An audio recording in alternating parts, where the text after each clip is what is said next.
شرک فی الدعاء، کسی کو مت پکارو کسی مدد کے لیے سوائے اللہ. وَأَنَّ الْمَسَاجِدَ لِلَّهِ فَلَا تَدْعُوا مَعَ اللَّهِ أَحَدًا، اللہ کے ساتھ. یعنی ایک تو یہ کہ اللہ کو چھوڑ کر کسی کو پکارنا، ایک ہے اللہ کے ساتھ پکارنا، اللہ کو بھی پکارنا اوروں کو بھی پکارنا. بدترین شرک ہے دعا اللہ کے لیے، ندا اللہ کے لیے.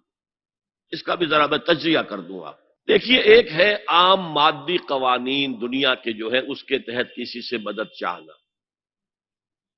بھائی ذرا مجھے پانی پلا دینا، یہ بھی آپ نے مدد چاہی ہے نا. حضور کے بارے میں تو آیا ہے کہ آپ اتنے خوددار تھے صلی اللہ علیہ وسلم کہ اگر سواری پر ہوتے تھے اور آپ کا کوڑا نیچے گر جاتا تھا تو کسی سے یہ نہیں کہتے تھے کہ یہ کوڑا مجھے اٹھا کے دے دو، بلکہ خود سواری سے اتر کر کوڑا اٹھاتے تھے. تو یہ جو قانون مادی ہے اس کے تحت مدد مانگنا کوئی بری بات نہیں ہے، کوئی غلط بات نہیں. ماورائی اعتبار سے، غیبی اعتبار سے کسی سے مدد مانگنا کسے باشد کوئی ہو، شرک فی الدعاء. ان المساجد للہ فلا تدعوا مع اللہ احدا. ایک ہے استعارتن اقبال کہتا ہے ہمالا ہے فصیل کشور ہندوستان. تو یہ خطاب بالکل ایک استعارہ سا ہے. اسی معنی میں مولانا حالی نے اپنی مسدس کے اختتام پر جو مناجات لکھی ہے، اے خاصہ خاصان رسول وقت دعا ہے، امت میں تیری آ کے عجب وقت پڑا ہے. وہ دی جو بڑی شان سے نکلا تھا وطن سے، پردیس میں وہ آج غریب الغربا ہے. تو اس معنی میں اس لفظ استعمال ہو جائے تو اس پر بہت زیادہ الرجک بھی نہیں ہونا چاہیے. لیکن غیبی طور پر کسی کے بارے میں یہ عقیدہ رکھ کر کہ وہ میری مشکل کشائی کر سکتا ہے، حاجت روائی کر سکتا ہے، میری مدد کر سکتا ہے، یہ شرک ہے اور اس کے شرک ہونے میں کوئی شک نہیں. ان المساجد للہ فلا تدعوا مع اللہ احد. اب دیکھیے ہمارے یہ فرشتے یہاں بیٹھے ہیں نا، ہم کہہ سکتے ہیں ذرا بھائی میرا یہ کام کر دینا؟ نہیں کہہ سکتے. جبرائیل کو پکار سکتے ہیں، اے جبرائیل ذرا میرا یہ کام کر دینا؟ نہیں، وہ عالم غیب کی شے ہے. کسی ولی اللہ کی روح کو پکار کر کہنا کہ میری یہ مشکل دور کر دے، نہیں. اللہ سے کہیں، اللہ کو پکارے، اللہ جس کے ذریعے سے چاہے آپ کی ضرورت پوری کر دے. اس ضمن میں کہوں گا کہ شاہ ولی اللہ دہلوی نے ایک بات کہی ہے، اگرچہ مجھے اس کی کوئی دلیل اپنے طور پر انڈیپینڈنٹلی کتاب و سنت میں نہیں ملی ہے، لیکن شاہ صاحب کا ایک مقام مرتبہ ہے جو میری نگاہ میں بہت بلند ہے. میرے نزدیک دو عظیم شخصیتیں عالم اسلام کی، امام ابن تیمیہ اور امام غزالی کو جمع کریں تو شاہ ولی اللہ بنتے ہیں. اتنی عظیم شخصیت.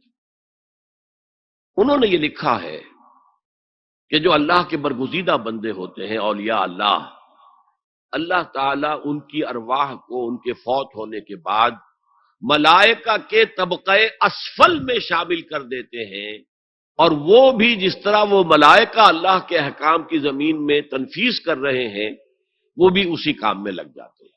میں نے عرض کیا کہ میرے پاس انڈیپینڈنٹلی کوئی دلیل نہیں ہے اس کے حق میں، لیکن شاہ صاحب کا فرمانا خود میرے لیے ایک درجے میں دلیل ہے. لیکن یہاں ایک تو یہ نوٹ کرنے کا، ملائکہ کا طبقہ اسفل، ملائکہ کا سب سے نچلا طبقہ، اور اللہ کے حکم کی تنفیذ کرتے تو فرشتے کر رہے ہیں، وہ بھی ہوں.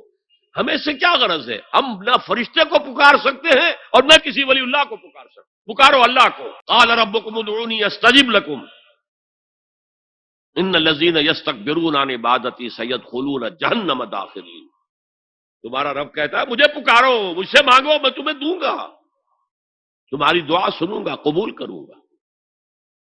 اور جو بربنائے تکبر مجھ سے نہیں مانگتے وہ جہنم میں داخل ہوں گے، ذلیل و خوار ہوں گے.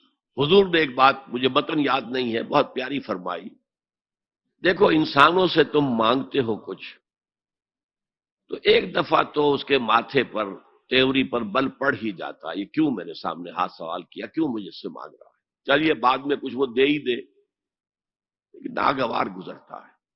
ارے اس سے مانگو جو کہتا ہے کہ مجھ سے مانگو اور میں دوں گا.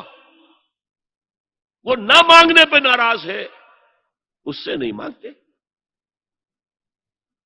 رات کے آخری ساعتوں میں، یا جسے آپ کہتے ہیں the small hours of the morning, حدیث میں آتا اللہ نزول اجلال فرماتے، جس کو ہم نہیں جانتے کیسے نزول ہوتا ہے. ذات باری تعالیٰ اور اس کے متعلقات کے بارے میں جو بات آ گئی قرآن میں حدیث میں وہ ہم مانتے ہیں. کیسا یہ ہم نہیں جانتے. اس کا ہاتھ ہے کیسا ہے ہم نہیں جانتے. اس کا چہرہ ہے کیسا ہے ہم نہیں جانتے. اس کی ساق ہے، اس کی پنڈلی ہے کیسی ہے ہم نہیں جانتے. وہ سنتا ہے کیسے سنتا ہے ہم نہیں جانتے. کیا اس کے کان ہیں؟ کیا اسے بھی ساؤنڈ ویوز کی ضرورت ہے سننے کے لیے؟ وہ دیکھتا ہے کیسے دیکھتا ہے ہم نہیں جانتے. وہ اترتا ہے کیسے اترتا ہے ہم نہیں جانتے. جو قرآن میں آ گیا حدیث میں آ گیا مان لیجئے بس. باقی یہ متشابہات میں سے ہے، اس کی کھود کرید میں پڑو گے تو فتنے میں مبتلا ہو جاؤ. ابتغاء الفتنۃ وابتغاء تاویلہ.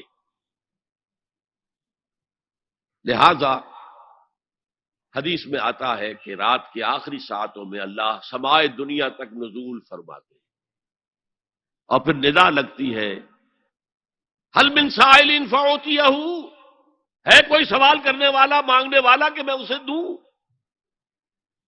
حل من مستغفر فاغفر لہ، ہے کوئی گناہوں کی معافی چاہنے والا کہ میں اسے معاف کر دوں.